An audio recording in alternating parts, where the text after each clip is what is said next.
Assalamualaikum warahmatullahi wabarakatuh. Ya, selamat pagi semuanya. Ya, terima kasih ya untuk semangatnya pada pagi hari ini. Ibu pertama kali masuk kelas ini, sebelumnya udah ada yang pernah kenal sama Ibu?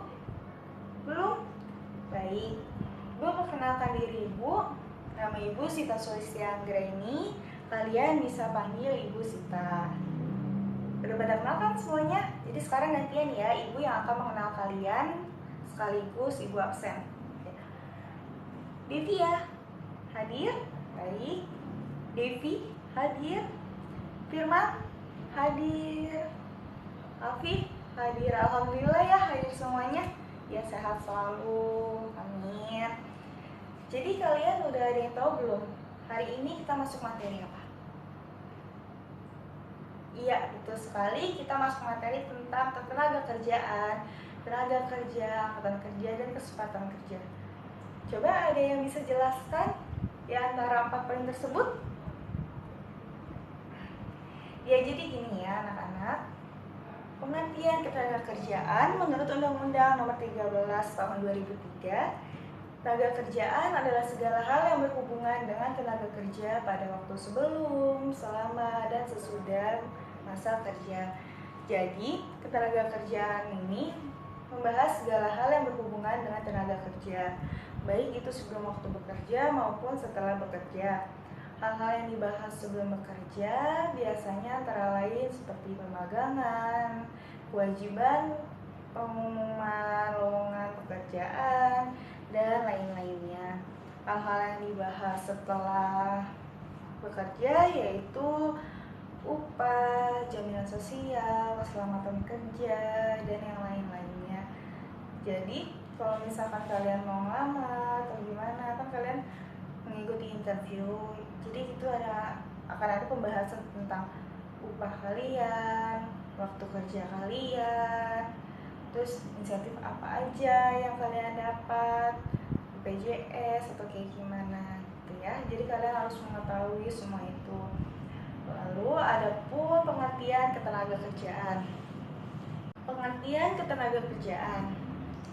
Ketenagakerjaan erat hubungannya dengan tenaga kerja.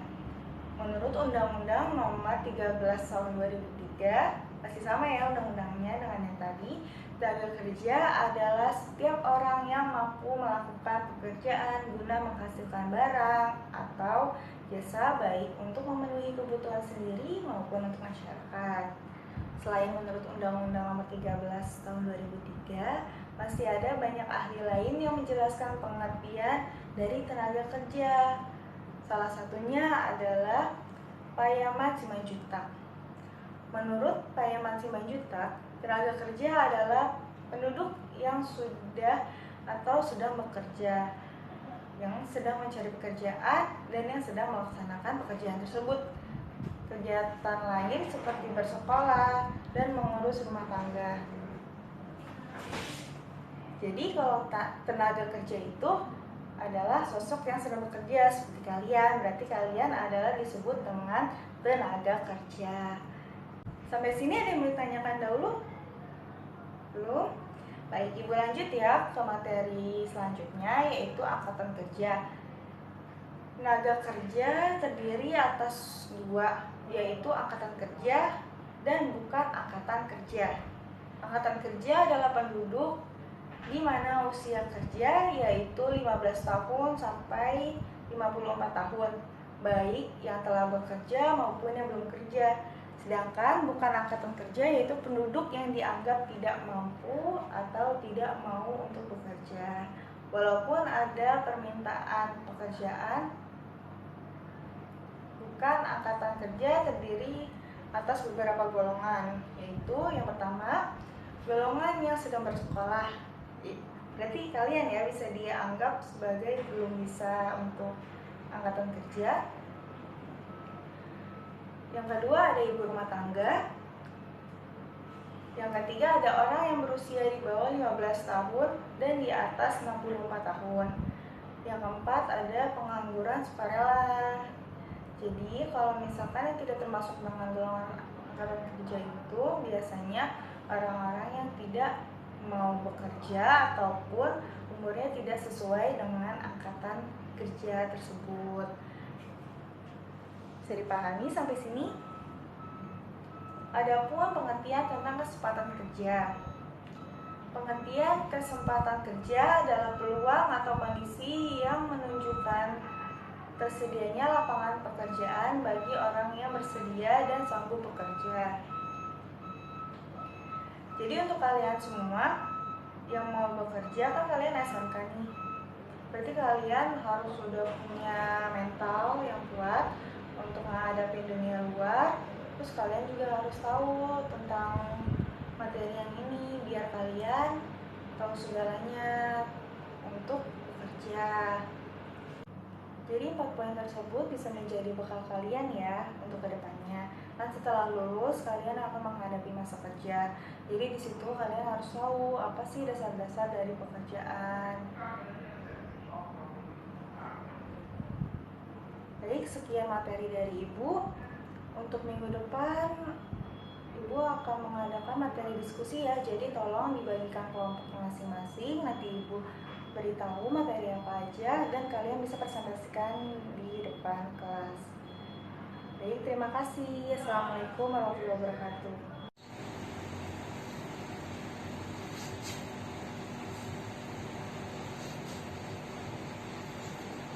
Assalamualaikum warahmatullahi wabarakatuh.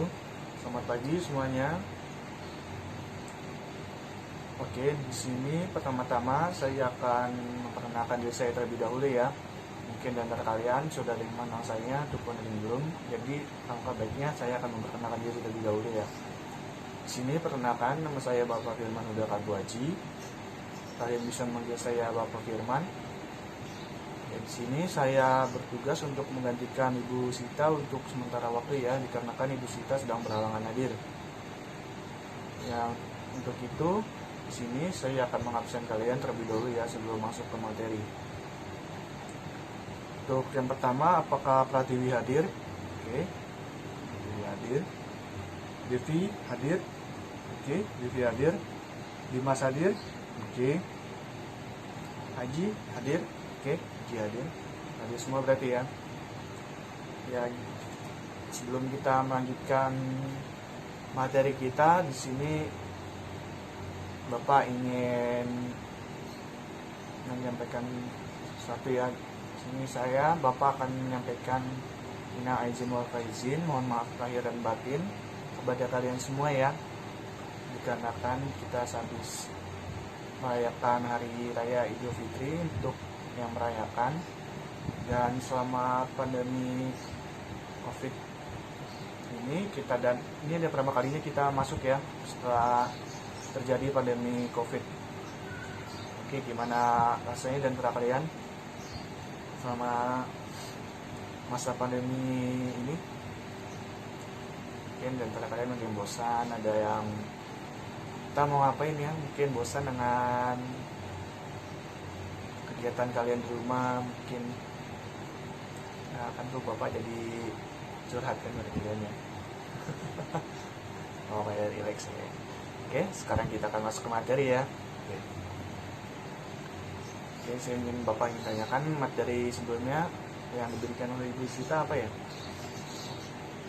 Oke, tentang materi tenaga kerjaan ya. Apakah ada yang ingin ditanyakan dari materi sebelumnya? Jika tidak ada, Bapak akan lanjut ke materi yang berikutnya ya, tentang upaya meningkatkan kualitas ketenaga kerjaan. Apakah ada yang tahu upaya-upaya apa yang dapat meningkatkan kualitas tenaga kerjaan? Ya, di sini kan jika ada yang tidak ada yang tahu, Bapak akan menjelaskannya. Upaya peningkatan ketenaga kerjaan itu merupakan adalah suatu cara perusahaan, pemerintah ataupun dari individu dalam meningkatkan kualitas di dalam dirinya atau dalam karyawannya atau dalam masyarakatnya dalam menaikkan suatu kemampuan dalam arti skillnya ya, dari siap untuk bekerja atau meningkatkan kemampuan bekerjanya agar dapat meningkatkan suatu perusahaannya, suatu kemampuan dalam dirinya, dan meningkatkan sesuatu dalam skill dari masyarakatnya itu sendiri ya. Oke, di sini upaya dalam meningkatkan kualitas ketenaga kerjaan yang pertama ada merupakan dari upaya pemerintah ya. Upaya pemerintah di sini pemerintah dapat melakukan seminar atau memberikan pembekalan tentang workshop atau memberikan workshop kepada masyarakat tentang upaya apa saja yang harus dilakukan oleh masyarakat terkait dengan meningkatkan kualitasnya dalam tenaga kerjaannya atau siap bekerja dalam hal ini. Itu juga dapat melakukan pembagian ilmu tentang cara-cara meningkatkan kualitas hidup, seperti mendirikan perusahaan atau yang lebih dikenal dengan entrepreneurship ya.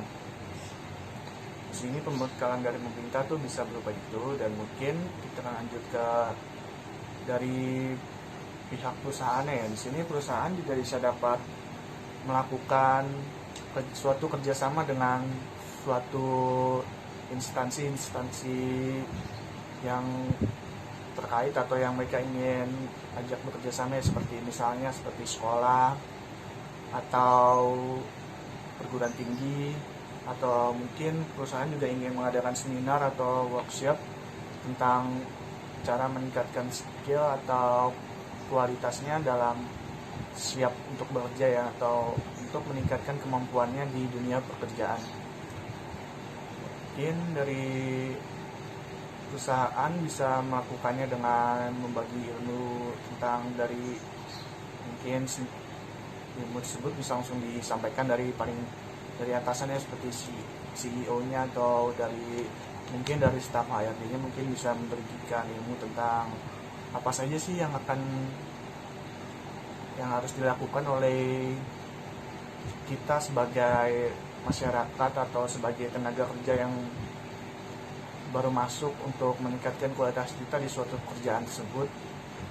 Dan mungkin juga dari suatu mahasiswa yang ingin bekerja, mungkin perusahaannya bisa melakukan ini disebut dengan mengadakan kerjasama, dalam hal ini disebut menerima magang ya, mengadakan magang pada suatu perusahaannya yang dimana magang tersebut akan para calon-calon ini akan ditingkatkan skillnya oleh pihak perusahaan, dan mereka juga akan dapat lebih percaya diri ketika ingin terjun ke dunia pekerjaan ya, atau dunia wirausaha. Dan mungkin dari pihak perusahaan atau dari pihak swasta yang dapat saya berikan. Dan mungkin untuk selanjutnya ada untuk dari diri individu itu masing-masing ya, tidak hanya dari pemerintah atau perusahaan yang dapat membekali kita dalam meningkatkan suatu kemampuan atau kualitas dalam dunia pekerjaan atau meningkatkan kualitas tenaga kerjaan kita. Di sini kita sendiri juga harus aktif untuk meningkatkan skill kita sendiri. Mungkin dari pemerintah masih ada yang kurang, atau dari perusahaan masih ada yang kurang. Jadi kita harus mencari-cari cara sendiri atau belajar untuk meningkatkan skill kita ya. Mungkin sebagai individu masing-masing kita dapat melakukan pembekalan tentang cara-cara apa saja sih yang ingin kita lakukan untuk masuk ke dunia ketenaga kerjaan atau untuk meningkatkan suatu skill kita dalam dunia pekerjaan. Seperti kita harus banyak belajar, atau mungkin kita harus lebih banyak ilmu ya, seperti kita harus sharing kepada teman kita yang sudah yang berpengalaman ya, sudah bekerja di sini. Kita bisa bertanya-tanya kepada dia bagaimana cara meningkatkan suatu skill kita atau kemampuan kita dan kualitas kita. Dan di sini kita juga dapat melakukan seperti banyak membaca ya, atau membanyakkan ilmu. Kenapa? Karena tanpa membaca kita tidak akan tahu apa-apa ya. Apalagi jika untuk seorang mahasiswa atau seorang siswa yang baru lulus SMA atau SMK yang ingin langsung terjun ke dunia pekerjaan, mereka harus memiliki skill untuk terjun ke dunia pekerjaan itu sendiri ya. Yang selanjutnya mungkin ya tidak jauh-jauh lagi dari individu kita, lebih banyak untuk ikut-ikut organisasi atau ikut-ikut seminar ataupun ikut-ikut workshop, yang dimana isi dari ini tuh akan dapat kita ambil maknanya, akan kita dapat ambil ilmunya, dan seperti yang kita dapat ketahui, kita akan dapat mengupgrade skill kita dan kemampuan kita dalam hal ketenagakerjaan ini ya, dalam meningkatkan kualitas kita untuk siap terjun ke masyarakat atau ke dunia kerja. Ya, jika ada yang ingin mendirikan usaha sendiri itu lebih bagus, atau dari ilmu yang kita dapat kita langsung terapkan dengan membuka usaha, kita dapat membuka lowongan lapangan pekerjaan kepada yang membutuhkan. Di sini kita juga akan dapat mampu untuk membantu masyarakat, khususnya kita membantu negara kita untuk terbebas dari pengangguran dan kemiskinan ya. Mungkin itu saja yang dapat Bapak sampaikan dalam upaya meningkatkan kualitas ketenagakerjaan. Mungkin untuk selanjutnya kita akan belajar dengan sistem upah ya, dimana sistem upah itu sendiri terdiri dari sistem upah gaji bulanan dan ada sistem gaji mingguan, yang dimana sistem gaji mingguan ini dan sistem bulanan ini sangat berbeda ya. Dan untuk perbedaan tersebut kita akan bahas untuk di minggu-minggu selanjutnya ya, di minggu berikutnya. Mungkin itu saja yang dapat Bapak sampaikan, kurang lebihnya Bapak mohon maaf ya. Dan sebelum itu mari kita berdoa menurut agama dan kepercayaan kita masing-masing sebelum kita mengakhiri pembelajaran kita pada pagi hari ini. Untuk itu berdoa dimulai.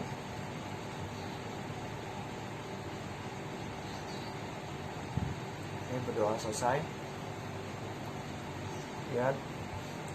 Untuk itu saya akhiri pertemuan kita pada pagi hari ini. Wassalamualaikum warahmatullahi wabarakatuh. Assalamualaikum warahmatullahi wabarakatuh. Perkenalkan, nama Ibu Devi Rahmadita, bisa dipanggil Ibu Devi. Hari ini Ibu akan menggantikan guru kalian pembelajaran ekonomi yang berhalangan hadir. Oke, Ibu mau tanya, terakhir pembelajaran kalian membahas apa ya? Pembangunan ekonomi. Oke. Berarti sekarang yang bab kedua ya. Oke. Sekarang bab kedua itu silakan dibuka buku paket kalian. Pada bawah kan ya? Oke, pada bawah. Buka di halaman 57. Di situ ada sistem upah. Oke, Ibu akan bacakan ya. Sistem upah. Upah yang berlaku di Indonesia beragam. Ada upah harian, upah mingguan, dan ada upah gaji atau bulanan. Namun, sistem pembayaran upah tergantung pada kondisi permintaan dan penawaran tenaga kerja, hubungan pemberi kerja dan penerima kerja, serta upah minimum. 1. Permintaan dan penawaran tenaga kerja. Secara umum, tingkat upah bisa dianalisis dengan hukum penawaran dan permintaan tenaga kerja. Jika penawaran lebih besar daripada permintaannya, tingkat upah cenderung turun. Begitu pula sebaliknya. Sampai situ sudah pada paham semua ya? Oke, Ibu lanjut lagi ya. Di Indonesia jumlah pencari kerja begitu banyak. Dalam hal ini bisa kita katakan bahwa pencari kerja adalah orang yang menawarkan jasa untuk bekerja, sedangkan pemberi kerja adalah pihak yang meminta jasa dari pekerja. Karena penawaran tenaga kerja begitu besar, sedangkan permintaan akan jasa pencari kerja jauh lebih rendah dibandingkan penawarannya, tingkat upah pun menjadi turun. Para pencari kerja rela menerima upah lebih kecil asalkan mereka dapat bekerja. Jadi menurut dia, mau dia dapat gaji berapapun tidak masalah, yang penting dia kerja. Para pencari kerja rela menerima upah lebih kecil asalkan mereka dapat bekerja, itu ya sesuai yang tadi ibu bilang ya. Sebaliknya, jika permintaan akan lebih pencari kerja lebih besar daripada penawaran tenaga kerja, tingkat upah cenderung tinggi. Kondisi seperti ini banyak terjadi di negara-negara maju dengan jumlah penduduk yang rendah seperti Jerman atau Inggris. Yang kedua, ada kesepakatan pemberi kerja dan penerima kerja. Permintaan dan penawaran tenaga kerja bertemu pada saat wawancara seleksi kerja. Dalam wawancara ini, pemberi kerja dan pencari kerja lazimnya melakukan tawar-menawar tentang jam kerja dan upahnya.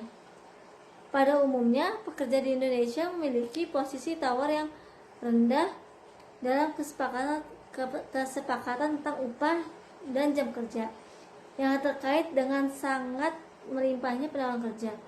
Bahkan ada di antara mereka yang bersedia menerima upah di bawah upah minimum provinsi. Akan tetapi, tentu saja ada kalanya pencari kerja memiliki posisi tawar yang tinggi dan dapat mendapatkan tingkat upah yang tinggi. Hal ini terkait dengan sumber daya unik yang mereka miliki. Dalam ilmu ekonomi, Anda telah mengenal konsep kelangkaan. Semakin langka suatu sumber daya, semakin tinggi nilainya.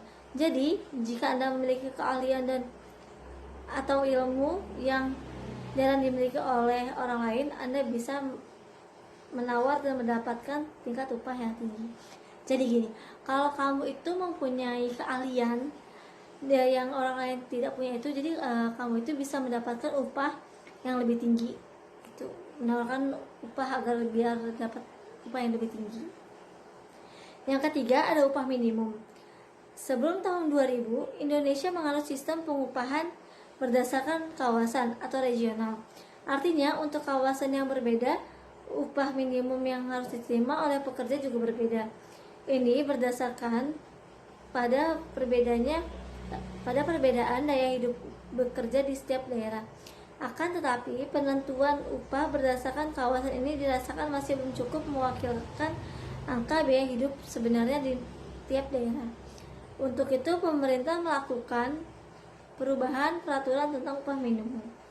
Dengan adanya peraturan pemerintah nomor 25 tahun 2000 tentang kewenangan pemerintah dan kewenangan provinsi sebagai daerah otonom, maka pemberlakuan upah minimum regional atau UMR berubah menjadi upah minimum provinsi atau UMP, atau upah minimum kabupaten atau kota. Dengan adanya peraturan baru ini, provinsi-provinsi di Indonesia mulai menyesuaikan upah minimum regional di daerah mereka. Pajak penghasilan yang berhubungan dengan upah minimum provinsi atau upah minimum kabupaten kota diatur oleh pemerintah melalui PP, peraturan perundangan. Oke. Yang berikutnya, Ibu akan membahas tentang pengangguran.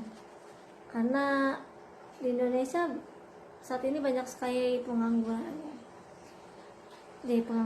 Satu, tingkat pengangguran. Pengangguran adalah orang yang tidak mempunyai pekerjaan, sedang mencari pekerjaan atau sedang mempersiapkan suatu usaha baru. Sedangkan tingkat pengangguran adalah perbandingan antara jumlah pengangguran dan jumlah angkatan kerja dalam kurun waktu tertentu, dinyatakan dalam bentuk persentase.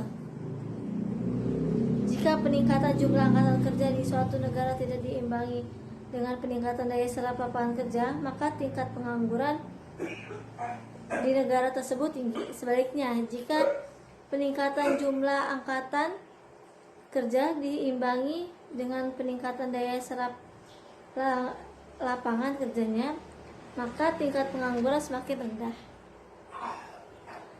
Di Indonesia, berdasarkan tingkat pendidikan, jumlah pengangguran didominasi oleh lulusan SLTA ke bawah. SLTA, SLTP,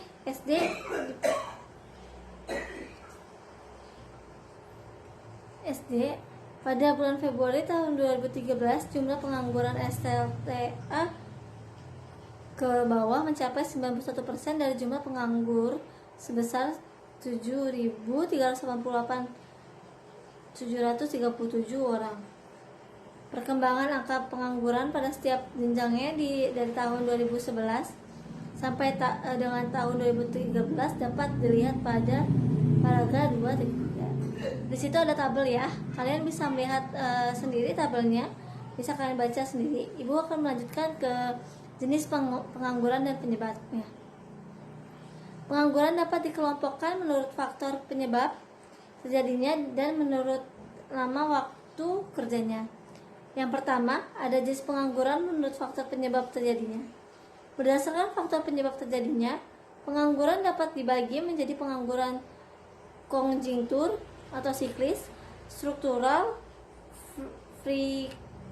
friksional, dan musiman.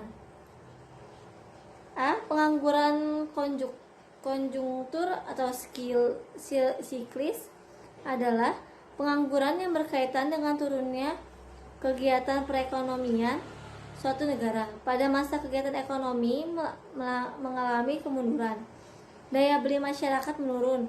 Akibatnya barang menumpuk di gudang, perusahaan industri mengurangi kapasitas produksi dan mungkin juga menghentikan kegiatan produksinya karena barang tidak laku di pasar. Oleh karena itu, kapasitas produksi dikurangi atau bahkan produksi dihentikan. Akibatnya, sebagian buruh diberhentikan. Di pihak lain, pertambahan penduduk tetap berlangsung dan menghasilkan angkatan kerja baru. Dengan demikian, tenaga kerja banyak yang tidak dapat bekerja.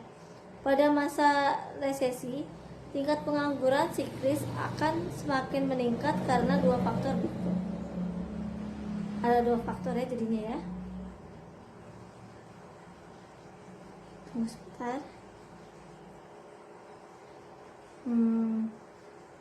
Ada dua faktor. Di sini ada jenis pengangguran menurut lama waktu kerja.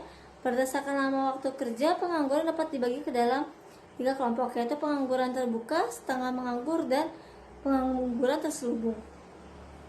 Pengangguran terbuka adalah situasi di mana orang sama sekali tidak bekerja dan berusaha mencari pekerjaan. Pengangguran terbuka bisa disebabkan karena lapangan kerja yang tidak tersedia, ketidakcocokan antara kesempatan kerja dan latar belakang pendidikan, dan tidak mau bekerja. Untuk menghitung berapa besar tingkat pengangguran terbuka dapat dilakukan dengan rumus berikut. Tingkat pengangguran terbuka sama dengan jumlah pengangguran terbuka dibagi angkatan kerja dikali 100%. Yang kedua, setengah menganggur adalah situasi di mana orang bekerja tapi tenaganya kurang termanfaatkan diukur dari curahan jam kerja, produktivitas kerja, dan penghasilan yang diperoleh. Misalnya, orang yang bekerja sebagai tenaga kerja lepas atau freelance, di mana dia tidak ada kepastian mengerjakan pekerjaan pada waktu tertentu. Untuk menghitung berapa besar tingkat setengah menganggur dapat dilakukan dengan rumus sebagai berikut. Tingkat setengah menganggur sama dengan bekerja kurang dari 35 jam per minggu dibagi angkatan yang kerja dikali 100%. Ketiga, pengangguran terselubung terjadi karena tenaga kerja tidak bekerja secara optimal. Kondisi ini disebabkan adanya ketidaksesuaian antara pekerjaan dengan bakat dan kemampuan. Dampak ketidakcocokan akan berpengaruh pada produktivitas kerja dan penghasilan yang rendah.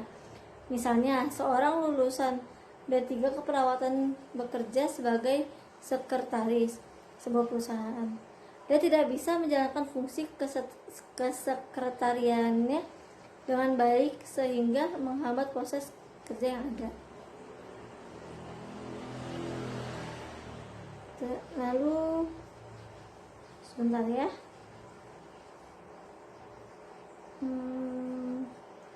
Di sini tadi kita terakhir di penghitungan ya. Terus yang ketiga ada cara mengatasi pengangguran.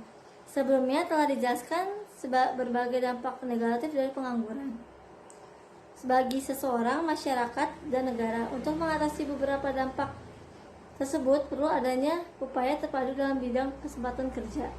Pertama, cara mengatasi pengangguran siklis. Terus ada juga, nanti kalian bisa baca sendiri aja ya. Oke, jamnya sudah habis, jam pelajaran Ibu. Sekian Ibu mengisi kelas ini ya. Kurang lebihnya Ibu mohon maaf. Wassalamualaikum warahmatullahi wabarakatuh.